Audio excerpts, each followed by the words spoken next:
The call goes out to fire the first pair, and it's not going to be a solo. They just had to get everything out of the way. Track temperature checking in at 98 degrees.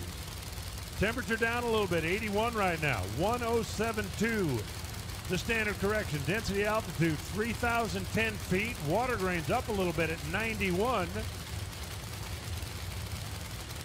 And Brian Loans back in the tower as we fire up Justin Schriefer, the West Side tractor machine over on the left side.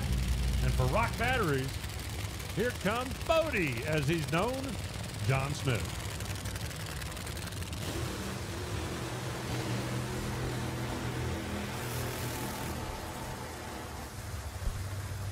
Brian, when the schedule came out, back to 5 runs, back to Monday eliminations, yippee, and the importance of the Friday night run, all of a sudden, as big as it's been in the last 5 years. Skyrockets, absolutely skyrockets. And we look at John Smith and Justin Schriefer. To a degree, this is kind of a make or break moment. When you look at the quality of cars, I think, coming behind them, this is of incredible importance here. You need to do something that is either close or, in theory, a tail end style run.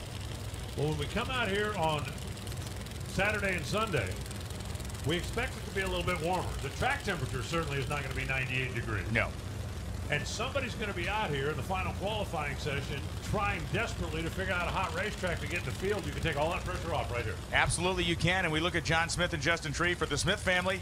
They never do anything halfway. Megan Smith running in the A fuel car. They got Bodie in this car here, and it's great to see Justin Schriefer back. We don't see a lot of him, but he typically makes the U.S. Nationals a point on his calendar. Well, he hails from Illinois, so this is going to be one of the closest racers that he can tow to.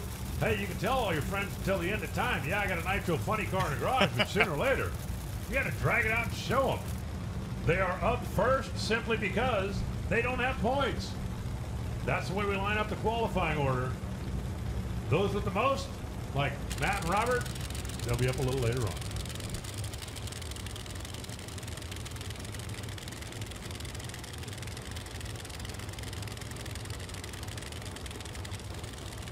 A nod from crew chief to crew chief, side to side, and they'll bump them into the beams. Let's just see if we can start off with a full pull. Flames under the lights at Indy.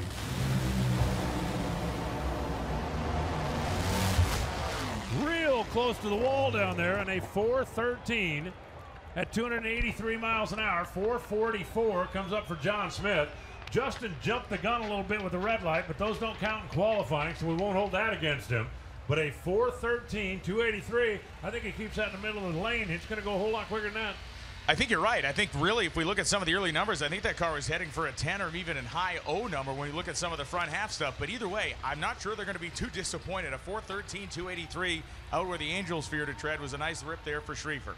And interestingly enough, you look at the numbers on the other side, John Smith was a 10th plus in front until the flames went down. And I'm not talking about necessarily geographically because of the red light, but I'm talking about from a performance standpoint.